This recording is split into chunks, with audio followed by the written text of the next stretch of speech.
ازيك حبايبي، عاملين ايه؟ يا رب تكونوا بخير وفي احسن حال. النهارده قبضت من اليوتيوب، طبعا فرحانه جدا. ادي القبض اهو، هنقرب على القبض. ادي 100 دولار. هي ال 100 دولار بتبقى ورقه واحده، ودي 50 دولار. 50 دولار، وده بقى ايه 5 دولار، يعني كده ايه 30.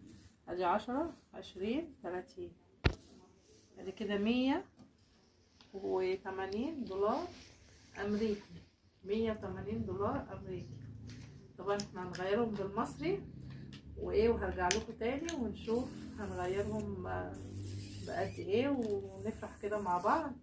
وهقول كام نصيحة للقناة الصغيرة، بجد والله هقول لكم كام نصيحة ان شاء الله يعملوا بيها، وباذن الله تقبضوا زي ما قبضت كده وتفرحوا زي ما